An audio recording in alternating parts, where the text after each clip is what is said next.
Happy Tuesday. I'm just going to warn you, I'm having a terrible time talking today. So, anyway, I am here to share my favorite tip for summer refreshment, and that is how to make a smoothie without using ice cubes. I know that's the favorite way to thicken a smoothie, but for us, I think the ice cube just dilutes the flavor of the smoothie. I started these when our boys were back in high school 14 years ago. I would take cans of peaches and put them in my freezer. And then in the morning, I would take them out. They'd sit for about a half an hour. I might put them in some water to help thaw the outside a little bit so that they came out of the can easily. I dumped them in the blender with 2 bananas and a big handful of strawberries that I had sitting out a little bit to thaw also. And blended that, and the boys had these smoothies before they went to school and they loved them. I felt good because they would get 5 solid servings of fruit before they even walked out the door at 7 o'clock in the morning. They were my 5 by 7 smoothies. But lately, that is all fine and good, but that's all carbohydrates. And I need to get more protein in me. So I started with some protein powders that I have just come onto.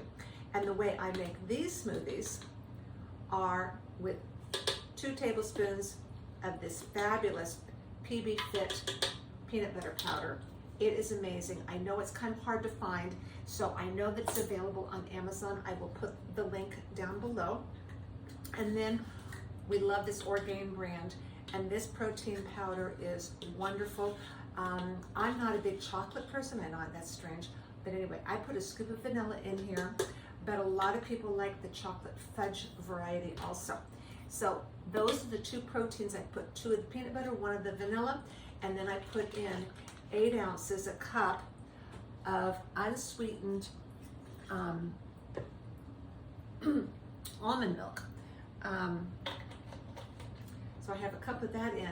And then the trick is, for the bananas, I peel my bananas and break them into thirds, and I put them in a freezer bag. And then I'm dump the frozen bananas into there. Those have been sitting out for a few minutes, so they're starting to thaw a little bit already. Put my lid on real tight. Now this is going to be loud.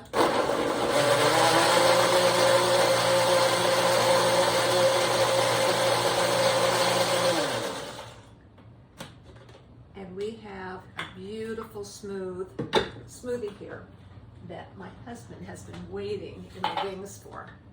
Let me show you. And this isn't quite as thick as they usually are because those bananas had softened while I was setting up the camera and all that good stuff. But look at how beautiful that is. I was never onto peanut butter and bananas before. I don't know how I missed out on that all this time, but oh my goodness, it's delicious. So we kind of refer to that as our Elvis shake, our Elvis smoothie. So this is for my husband. Doesn't that look beautiful? See how solid that is? And then I also I like a carrot food or a carrot cake, carrot cake smoothie that I have come up with the recipe for also. And the way I do that is by freezing containers of carrot baby food. And that, they're just whole, I mean, it's purely carrots. That's the only ingredients, no artificial ingredients, no extenders on that. So it just goes into the freezer, and then I pop these in and I can make an individual smoothie with these, adding some thickeners, some vanilla protein powder, and some good carrot cake spices. And instead of the almond milk, I use coconut milk because oftentimes there's coconut in the carrot cake. So that's what I do. That's my trick for you today, is instead of using ice cubes in whatever smoothies you're making, try freezing one of the fruit or vegetable components and see if that doesn't make you a much tastier smoothie. And you really, really need to try out these protein powders. I don't know why I waited so long to try them out. I am putting both of these into a link, and then also this blender is actually the one I bought to start making these smoothies. So it's been 14 years, and only when I was trying to find the model number to share with you all did I realize that I had bought a refurbished one. I had forgotten that was the case.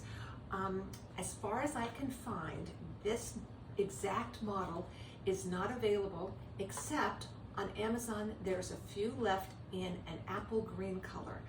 So if you can use apple green, or if you're going to hide it in your pantry and you don't care what color it is, I highly recommend this blender.